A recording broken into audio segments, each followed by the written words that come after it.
Hari ini kita ke tema 6. Assalamualaikum warahmatullahi wabarakatuh. Selamat pagi, salam sejahtera untuk kita semua. Bertemu lagi dengan Pak Yayat pada tema 6, panas dan perpindahannya, subtema 1, suhu dan kalor muatan IPS.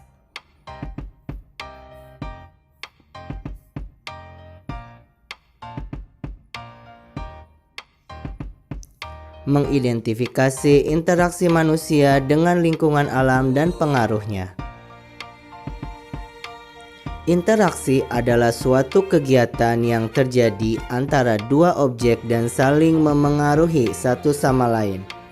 Manusia melakukan interaksi dengan lingkungan alam. Interaksi manusia dengan lingkungan alam atau sebaliknya terbentuk secara alami.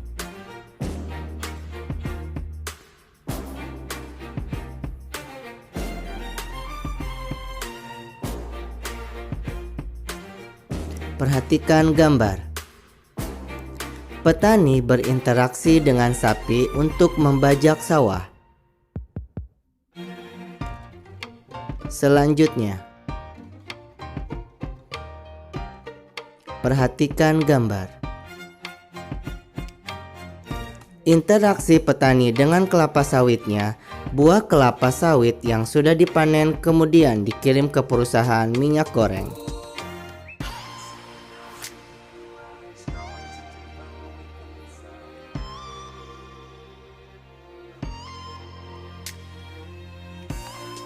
Interaksi manusia dengan lingkungan alam dikelompokkan menjadi dua. Yang pertama, interaksi manusia yang menyesuaikan diri dengan alam. Dan yang kedua, interaksi manusia yang memanfaatkan alam sekitar.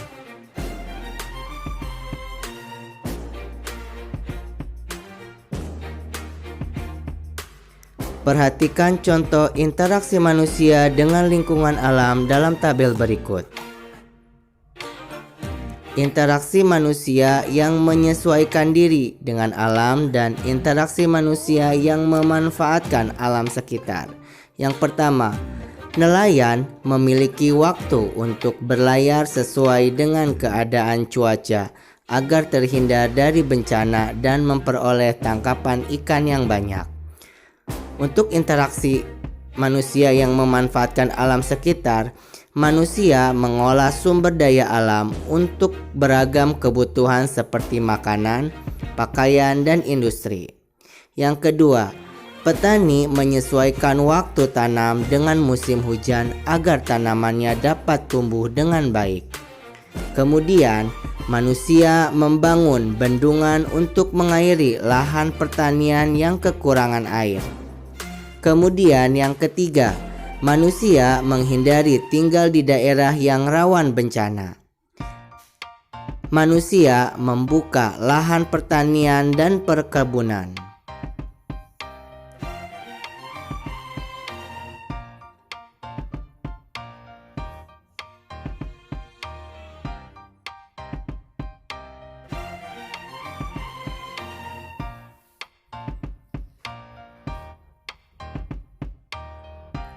Interaksi manusia dengan lingkungan sesuai bentang alam.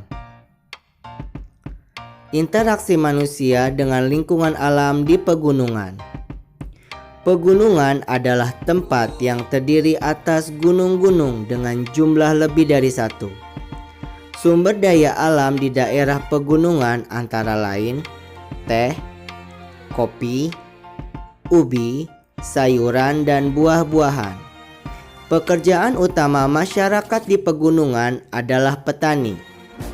Bentuk interaksi masyarakat di daerah pegunungan dan hasilnya dapat kita simak dalam tabel.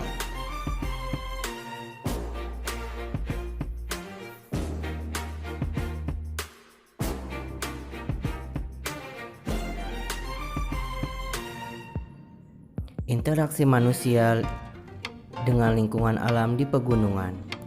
Bentuk interaksi manusia dengan lingkungan alam dan hasil interaksi dengan lingkungan alam. Yang pertama, bercocok tanam terutama teh, kopi, sayuran, buah-buahan, dan palawija. Hasil interaksinya, mudah mendapatkan hasil perkebunan, sayuran, buah-buahan, dan palawija. Yang kedua, bentuk interaksinya, melakukan penghijauan. Hasil interaksinya, tersedianya sumber air bersih dan mencegah terjadinya tanah longsor di pegunungan. Yang ketiga, bentuk interaksi, memelihara hewan ternak berupa ayam, sapi, dan domba. Hasil interaksinya mudah mendapatkan telur, susu, dan daging. Kemudian yang keempat, bentuk interaksi, melakukan penambangan seperti belerang, kapur, dan pasir. Hasil interaksinya mudah mendapatkan barang tambang seperti belerang, kapur, dan pasir. Yang terakhir, bentuk interaksi, mengelola kawasan pegunungan menjadi objek wisata. Hasil interaksinya meningkatkan pendapatan masyarakat.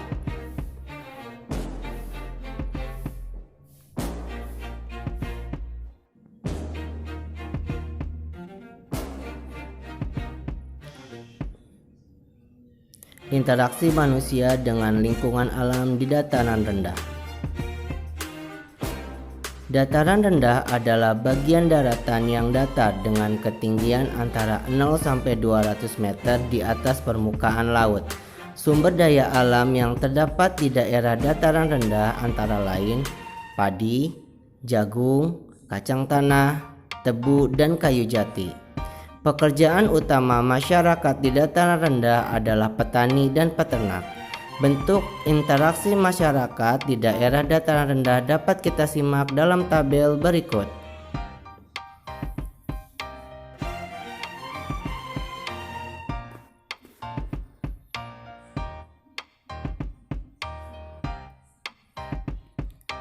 Interaksi manusia dengan lingkungan alam di dataran rendah. Bentuk interaksi dan hasil interaksinya. Yang pertama, bentuk interaksi manusia bercocok tanam terutama padi, palawija, jati, dan tebu. Hasil interaksinya mudah mendapatkan padi, palawija, jati, dan tebu. Yang kedua, bentuk interaksi melakukan penambangan seperti minyak bumi, tembaga, dan mangan. Hasil interaksinya mudah mendapatkan hasil tambang seperti minyak bumi, tembaga, dan mangan. Yang ketiga, bentuk interaksinya melakukan penghijauan. Hasil interaksinya tersedia sumber air bersih dan mencegah terjadinya tanah longsor di bantaran sungai. Yang keempat, bentuk interaksi memelihara hewan ternak seperti ayam, sapi, kambing, kuda, dan ikan air tawar. Hasil interaksinya mudah mendapatkan telur, susu, daging, dan ikan air tawar. Yang terakhir, bentuk interaksinya mengelola kawasan industri berwawasan lingkungan. Hasil interaksinya, lingkungan di sekitar kawasan industri tetap terjaga kelestariannya.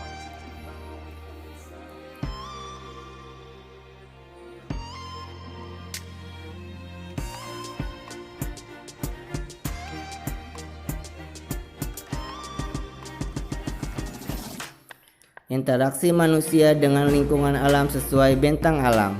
Interaksi manusia dengan lingkungan alam di pantai. Pantai adalah bagian daratan yang berbatasan langsung dengan laut dan merupakan daerah pasang surut air laut.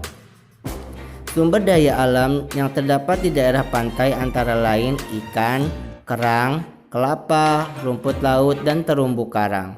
Pekerjaan utama masyarakat di daerah pantai adalah nelayan. Berikut bentuk interaksi masyarakat di daerah pantai.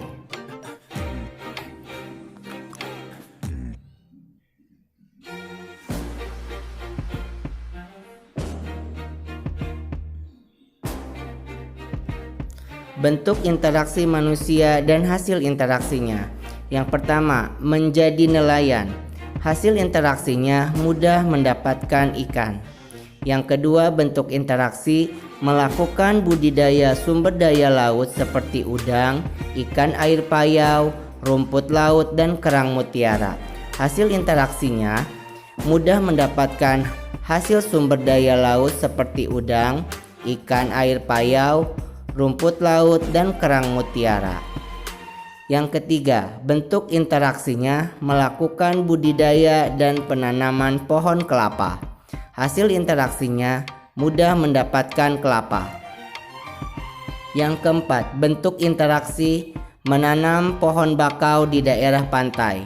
Hasil interaksinya mencegah terjadinya abrasi pantai dan menjaga kebersihan pesisir pantai. Yang terakhir, mengelola kawasan pantai menjadi objek wisata. Hasil interaksinya meningkatkan pendapatan masyarakat.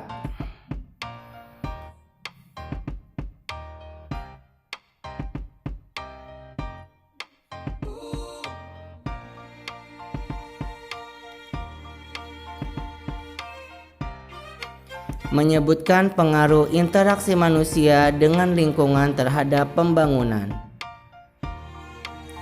Manusia tidak dapat hidup tanpa mengandalkan lingkungan. Manusia memperoleh banyak manfaat dari alam untuk memenuhi kebutuhannya. Pertanian, perkebunan, perikanan, peternakan, perhutanan, dan perindustrian merupakan bentuk interaksi manusia dengan lingkungan alam untuk memenuhi kebutuhan hidup.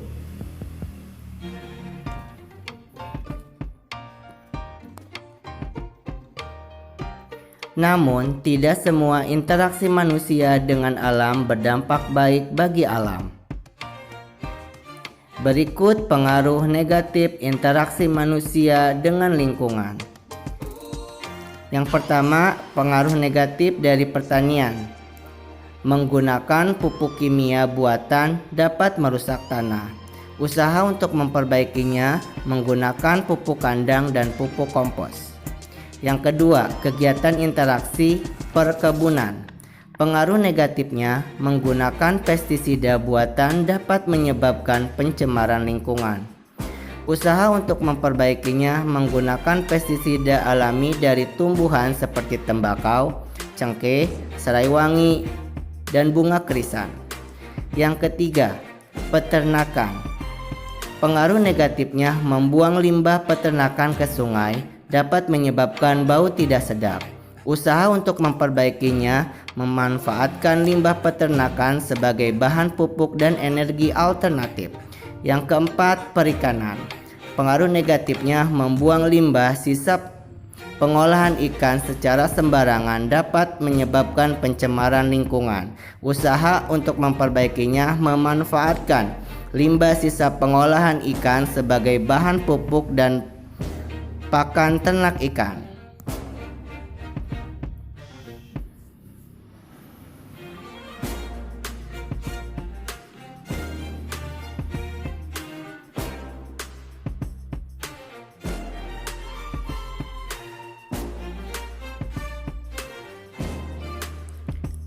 Untuk selanjutnya,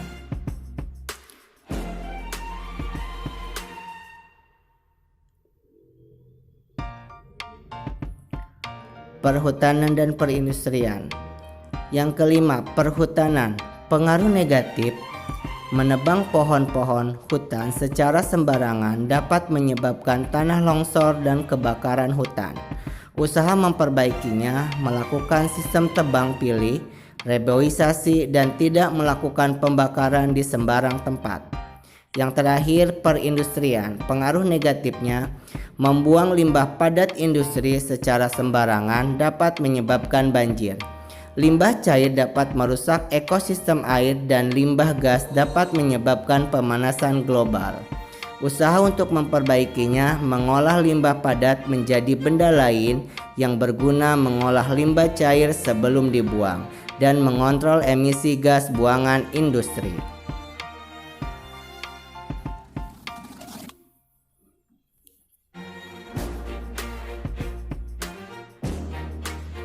Menyebutkan pengaruh interaksi manusia dengan lingkungan terhadap pembangunan.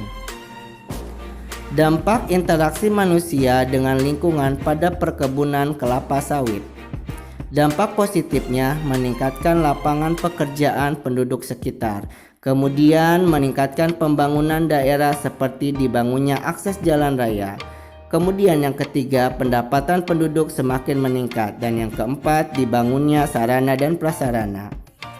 Dampak negatifnya, berkurangnya keanekaragaman hayati karena hanya dibudidayakan tanaman kelapa sawit saja. Kedua, berkurangnya habitat dan hewan asli penghuni hutan yang dibuka untuk perkebunan. Dan yang terakhir, berkurangnya sumber daya air.